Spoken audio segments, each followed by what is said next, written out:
त्यांच्या प्रकृतीनुसार ते आशीर्वाद देऊन गेलेले आहेत। या कार्यक्रमाचे प्रमुख पाहुणे ज्येष्ठ शास्त्रज्ञ पंडित विद्यासागरजी, माझे एकेकाल सहकारी मराठी होळीकरजी, लातूर जिल्हा हिंदी साहित्य परिषदेचे सर्व पदाधिकारी, सचिव कुलकर्णी आणि या पुस्तकाचे संपादक सतीश यादव। मी पहिल्यांदा होळीकरांच्या बद्दल कृतज्ञता व्यक्त करतो की त्यांनी डॉक्टर सोनवणे यांची हस्तलिखिते यादवांच्या हाती दिली। सतीश यादवचं जे वैशिष्ट्य आहे ते त्या फायली माझ्याकडे घेऊन आले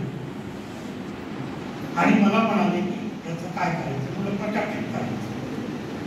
ज्या अभ्यासकाला त्यांनी आयुष्यात पाहिलं नाही, ज्यांचं कधी काही ऐकलं नाही, केवळ त्यांच्या शब्दांच्या माध्यमातून प्रभावित झालेल्या सतीश यादवनी या दोन्ही पुस्तकाच्या प्रकाशनाची जबाबदारी घेतली आणि मी म्हटलं या बाबतीत आपण संजय सोनवणेशी अजिबात संपर्क साधायचा नाही।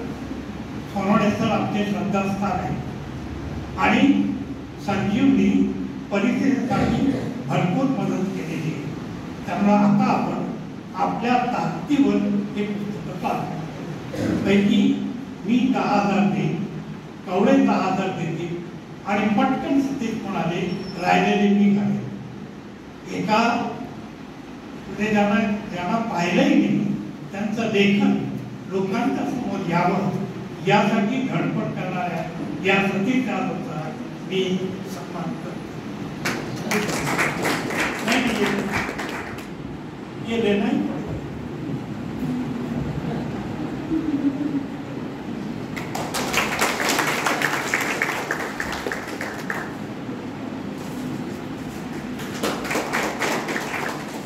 मित्रों, आतापर्यंत आपण चंद्रभान सोनवणे यांचे जे विचार आहेत त्याबद्दल ऐकलं। मी त्याबद्दल काही बोलणार नाही, कारण माझे आणि त्यांचे वैयक्तिक संबंध खूप जवळचे होते।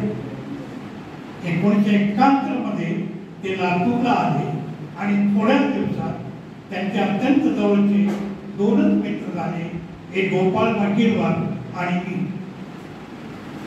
सगळ्यात मोठी जी एक अडचण सरांच्या समोर होती की आयुष्यातली 14 वर्षे गुरुकुलमध्ये गेली, त्यानंतर सोलापूरच्या DV कॉलेजमध्ये नोकरी लागली, एकल परिवार म्हणून ते जगले।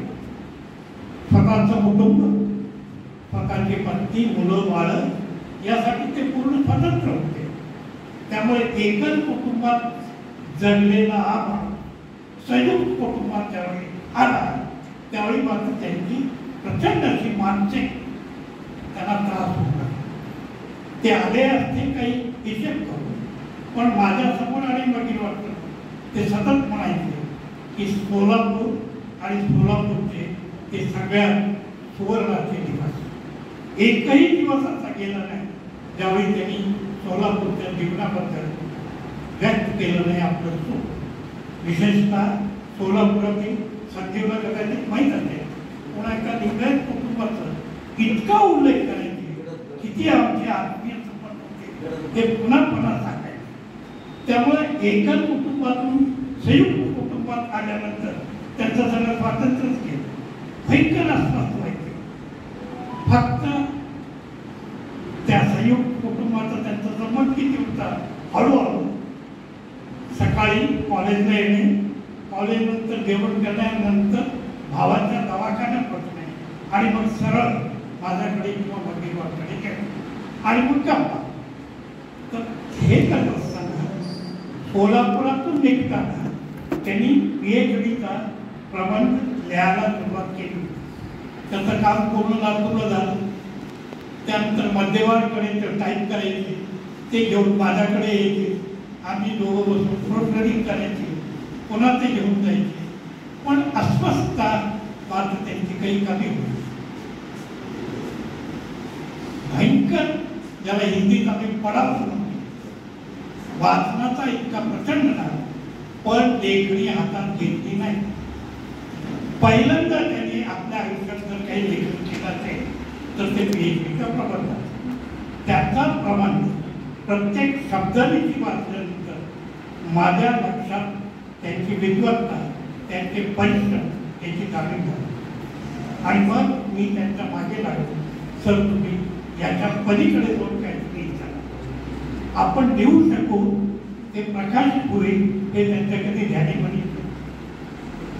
याच दरम्यान मराठवाडा विद्यापीठ औरंगाबाद MA मराठी MA हिंदीच्या अभ्यासक्रमात आधुनिक मराठी साहित्याचा इतिहास BA आणि MAला 20 मार्काचा दाखला. एकही पुस्तक नव्हतं. भगतसिंग राजूरकर मला म्हणाले तू हे पुस्तक लिह. मला लिहिण्याचा काही अनुभव नव्हता आयुष्यात पहिल्यांदा. आणि सर म्हणाले तुम्ही लिहा, मी आहे तुमच्यासोबत. मी आधुनिक मराठी साहित्याचा इतिहास प्रचंड श्रम करून लिहायला सुरुवात केली. तसा मी अलाहाबाद विद्यापीठातून आलो होतो. खूप छान हिंदी लिहायचा, पण शुद्ध लेखनात की खूप मराठीचा असल्यामुळे मराठी आणि हिंदीच्या शुद्ध लेखनात जमीन आसमानचा अंतर आहे. माझ्या एकेका पानावर सर 15-20 शुद्ध लेखनाच्या चुका काढायची. असे जवळपास 300 पानं त्यांनी अत्यंत निष्ठेने तपासले. कधी एक मला त्यांनी घडवून दाखवलं नाही. ते पुस्तक भगतसिंग राजूरकरांनी कानपूरच्या काळच्या अत्यंत प्रतिष्ठित अशा प्रकाशित करून ग्रंथ प्रकाशित केलं. तर आयुष्यातलं पहिलं पुस्तक मी समर्पित केलं 3 गुरुकुली स्मृतकांना. एक भगतसिंग राजूरकर, चंद्रभान मनोणे आणि मला ज्यांनी मोठ्या भावाचं प्रेम दिलं ते भूदेव पाटला. इतकी आनंद साधारण श्रद्धा माझ्या मनात त्यांच्याबद्दल होती. जसं त्यांना त्यांच्या मागे मी लागलो तर तुम्ही लिहा. आणि मग MAला अभ्यासक्रमात असलेल्या मुक्तिमोक्षच्या एका कादंबरीवर ते सतत चर्चा करायचे. मी म्हटलं चला लिहू का. ते म्हणाले कशाला लिहू, कोण वाचणार, तुम्ही लिहा तर. मग त्यांनी आग्रहाने म्हटल्यानंतर लिहायला सुरुवात.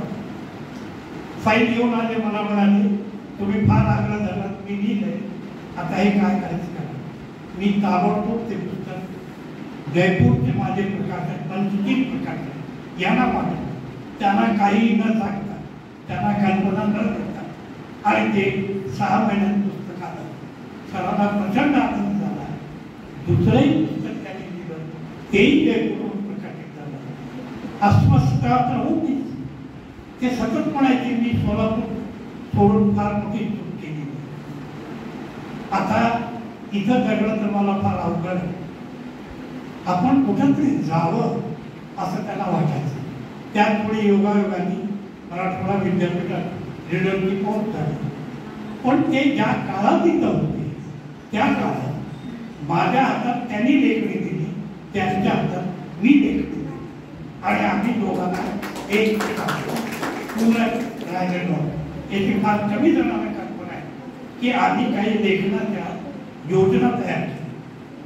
पहिली योजना अशी होती, हिंदी कादंबऱ्याची 67 प्रकार 17-18 कादंबऱ्याचं परीक्षण करायचं, पुस्तक काढायचं. आम्ही होळीकर नाही 4 कादंबरी, होळीकर प्रचंड वाचन करायचे, विलक्षण समीक्षा दृष्टी आहे, पण लिहिण्याच्या बाबतीत मात्र भयंकर आहे. आणि त्यामुळे त्यांनी एका कादंबरीवर लिहून दिलं आणि म्हटलं आता माझ्याकडे होणार. ते पुस्तक आलं, ते पुस्तक गाजलं. नंतर मी आणि सोनवणे म्हणून आगेच्या कथेवर पुस्तक काढलं. या दरम्यान ते औरंगाबादमध्ये त्यांचा पहिला PhDचा विद्यार्थी एहसानुल्लाह कादरी, ज्यांनी गुलबर्ग्याच्या खाद्यामध्ये नावाच्या दक्षिणी कवितेवर संशोधन केलं. त्यांचं संशोधन अर्धाधिक झालं होतं. सर औरंगाबादला गेले.